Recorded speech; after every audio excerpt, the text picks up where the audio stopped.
two young women and a teenage girl has shocked Argentina, even more so as the crime was live-streamed on social media.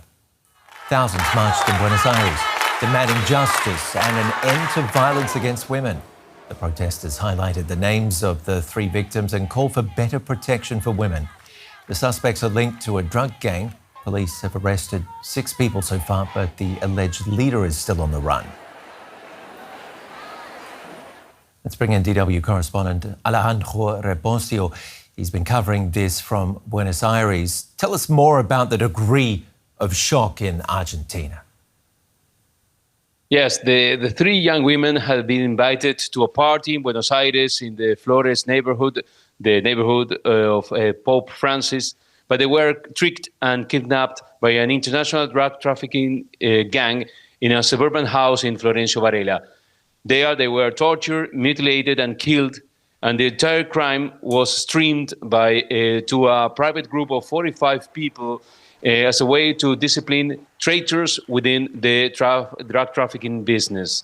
The 6 arrested are between 18 and 41 years old, mostly young, 4 men, 2 women, 4 are Argentine, 1 is Peruvian, and 1 holds both nationalities. So this sounds like it's going to have regional, international ramifications. How would you sum up the government response? Well, Argentinian President Javier Milei did not comment on the triple murder, but his Minister of Security blamed the Peronist government of Buenos Aires province for the insecurity in its territory. Meanwhile, the governor of Buenos Aires province, the Peronist Axel Kicillof, stated that the triple murder was motivated by a revenge from an international drug trafficking gang. And in fact, the gang leader is a Peruvian citizen that lives in the city of Buenos Aires, where governs an ally of Milei. And at the same time, Governor Kicillof has asked to the national government and also to the city of Buenos Aires government to work together against drug trafficking. To what extent is this case emblematic of deeper issues in Argentina, like drug trafficking, poverty, and gender-based violence? Yes, drug trafficking has increased during the last decades in Argentina. It has not reached the same level as in other Latin American countries like Mexico, but it hits some cities like Rosario, the hometown of Lionel Messi.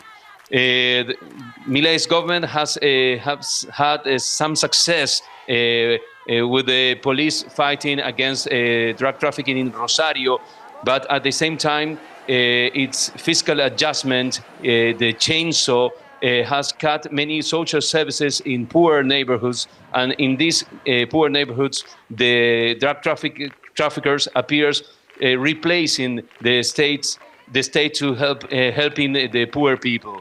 At the same time, Milei's government has reduced poverty tax rate from 40% to 31%, reducing inflation. But experts has questioned this rate because of the method of measurement, and this unsatisfaction with Milei was proved in the last local elections in the province of Buenos Aires. And Alejandro, can I just ask you lastly, how does femicide in Argentina compare globally? Well, during the first 8 months of 2025, 164 women were killed in Argentina. It's approximately 3% lower than in the same period last year. The femicide rate in Argentina is 1.1 per 100,000 women. It is slightly lower than the wage in Latin America of 1.3, the same rate of Mexico. Also, Argentina is not so bad as other countries of Latin America like Honduras, Brazil,